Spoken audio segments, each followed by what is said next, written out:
Shalom, selamat malam Bapak Ibu, Saudara-saudara dan anak-anak yang dikasihi oleh Tuhan. Jumpa lagi dengan saya, Pendeta Christian. Pada malam hari ini kita akan membaca dan merenungkan firman Tuhan. Namun sebelumnya mari kita berdoa. Tuhan, kami akan membaca dan merenungkan firman-Mu untuk menguatkan kami baik di aktivitas malam atau istirahat di malam hari ini. Kiranya Tuhan memberikan hikmat agar dengan Roh Kudus-Mu kami dapat membaca, mengerti dan melakukan bahkan merefleksikannya dalam setiap pergumulan kami yang kami hadapi dalam kehidupan bersama. Di dalam nama Tuhan Yesus kami berdoa. Amin. Bacaan Alkitab kita di malam hari ini terdapat dalam Ester pasal 9 ayat 16 sampai dengan 19 yang akan saya bacakan buat kita semua. Ayat 16, adapun orang Yahudi lainnya yang ada di daerah kerajaan berkumpul dan mempertahankan nyawanya, lalu aman dari musuhnya. Mereka membunuh 75.000 orang di antara orang-orang yang membenci mereka, tetapi mereka tidak mengulurkan tangan atas barang rampasan. Hal itu terjadi pada tanggal 13 bulan Adar. Pada tanggal 14 mereka berhenti dan menjadikan hari itu hari perjamuan dan sukacita.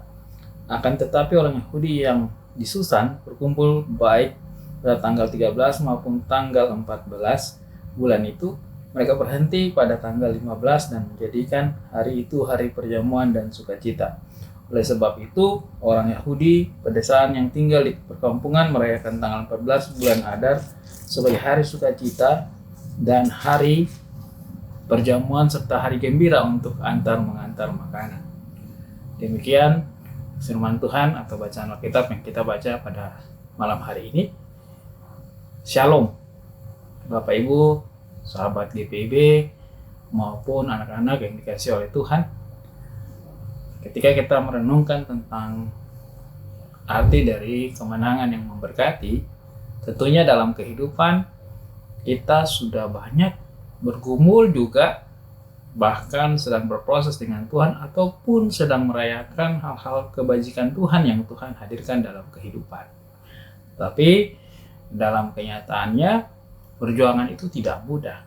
Apalagi kalau kita baca dalam konteks bacaan kitab Ester pada malam hari ini, di mana baik secara politis, dalam politik kerajaan bersama dengan Raja Persia dan Haman yang tidak menyukai Ester dan Mordekai sebagai lawan politik, tentunya ini merupakan hal yang tidak mudah ketika diberi izin oleh Raja Artasastia untuk mempertahankan diri mereka terhadap serangan musuh-musuhnya.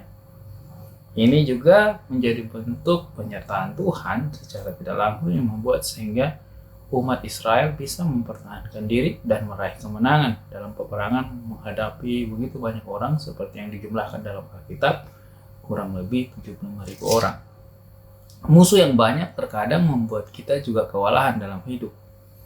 Kadang juga musuh yang kita maksudkan ini bukan hanya soal manusia saja atau soal sesuatu yang bertolak belakang dengan kita, tapi sesuatu yang mengancam kehidupan kita. Mara bahaya dan berbagai hal yang tidak mengenakan, bahkan yang membuat kita merasa tidak nyaman atau merasa sangat dijahati. Tapi dalam kenyataan ini, bahwa firman Tuhan di Ester ini memberikan pesan yang sederhana dan cukup baik bagi kita dalam hal merayakan kemenangan di dalam hidup. Dan pada akhirnya dalam proses bergumul, berjuang untuk mengalahkan musuh-musuh kita, bahkan diri kita sendiri yang kita anggap untuk ditaklukkan karena hal-hal yang tidak berkenan di hadapan Tuhan, kita diajar untuk berjuang dengan bijak, bergumul dengan bijak, memenangkan sebuah pergumulan peperangan dalam hidup dengan bijak. Artinya kita belajar dari bagaimana cara umat Tuhan ini mempertahankan dirinya. Ketika mereka menang, mereka tidak mengambil barang-barang rampasan dari negeri di mana atau musuh di mana yang mereka taklukkan. Ini sebuah kemenangan yang saya katakan bijak, karena di dalam merayakan hidup dan kehidupan yang Tuhan berkati, kadang-kadang kita tidak bijak. Kenapa? Kadang kita berlebihan, kadang kita merayakan berlebihan yang membuat sehingga akhirnya nilai dari sebuah perjuangan itu hilang. Kebanggaan yang akhirnya membawa kemalangan di dalam kehidupan. bahkan dalam berbagai hal yang mungkin saja kita syukuri. Bacaan ini mau mengajak kita di malam hari ini untuk merenungkan bahwa tetaplah merayakan kemenangan di dalam Tuhan dengan tidak berlebihan. Itu hal pertama yang dapat kita temukan. Yang kedua, bahwa ini mengingatkan kita, tanpa Tuhan kita mungkin tidak akan bebas dari ancaman dan mara bahaya. Kita tak mungkin selamat, tapi karena Tuhanlah, maka mereka diberi kemenangan. Dan kemenangan yang diberkati dalam pengertian ini adalah kemenangan yang tidak mengambil hak orang lain, bahkan musuh yang sudah dikalahkan. Artinya dalam kehidupan kita, ketika kita merenungkan tentang hal ini, ketika kita sedang bertanding, kita sedang berkompetisi dalam dunia kerja, dalam dunia apapun yang sedang kita hadapi, terhadap hal-hal yang jahat, hal-hal yang tidak mengenakan, firman Tuhan ini mengajarkan kita untuk tidak berbuat yang sama dalam kehidupan ini ketika bahkan kita sudah menang. Kita tidak mengambil hal yang bukan milik kita sekalipun kita menang. Kita tidak mencurangi dalam kemenangan itu, tapi kita fokus untuk dalam kemenangan itu kita membagi kebahagiaan, syukur, dan hormat kepada Tuhan. Dalam konteks ini kita melihat bahwa mereka akhirnya menang dan membagi-bagikan makanan. Makanan adalah sumber kehidupan dan hal paling mendasar yang sangat dibutuhkan oleh setiap orang. Tentunya makanan ketika dibagikan tidak akan membawa sesuatu yang jahat, malah akan membawa sesuatu yang memberkati dalam kehidupan. Pertanyaannya, bagaimana cara Bapak, Ibu, Saudara, anak-anak yang terkasih, sahabat GPB dimanapun berada, merayakan kemenangan di dalam Tuhan? Apakah kita tidak berlebihan? Apakah kita sudah bijak? Apakah kita juga dalam meraih kemenangan itu tidak curang? Dan juga terlebih, apakah kita mengandalkan Tuhan? Sehingga di dalam merayakan hidup dan kemenangan itu kita tetap ada dalam kesederhanaan, dalam hikmat dan sukacita, sehingga apa yang dirayakan itu tidak berlebihan, tapi mendatangkan hormat dan pujian, bahkan damai dan sukacita bagi orang-orang di sekitar kita. Ini hal mendasar di dalam Tuhan, sehingga ketika kita belajar tentang hal ini, apapun yang Tuhan berikan, apapun yang Tuhan anugerahkan dalam kehidupan kita, mari kita merayakannya dengan tidak berlebihan, mari kita merayakan dengan takut akan Tuhan, dan mari kita mengingat bahwa di tengah-tengah perjuangan yang sangat berat dan hampir menghilangkan nyawa kehidupan kita, Tuhan hadir.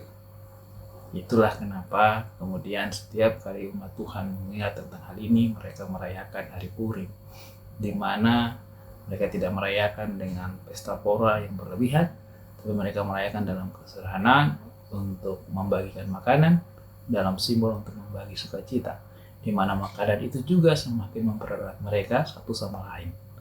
Seperti kita dalam kehidupan, biasanya dalam persekutuan di jemaat, kita merayakan hari-hari besar dan sebagainya. Kalau tidak ada dana, kita mungkin meminta setiap jemaat membawa makanan mereka dan kita berbagi di dalamnya. Dan di sana tentunya ada canda tawa, ada sukacita, yang dimana sadar tidak sadar kita juga merayakan rasa syukur dan mendalam dalam Tuhan. Itu membuat kita saling terikat satu sama lain untuk memuliakan Tuhan. Jadi mari dalam setiap perjuangan kita selalu andalkan Tuhan, namun terlebih lagi dalam setiap kemenangan, mari kita rayakan untuk memberkati sesama, bahkan diri kita dengan tidak berlebihan. Tuhan memberkati kita semua. Amin Bapak Ibu.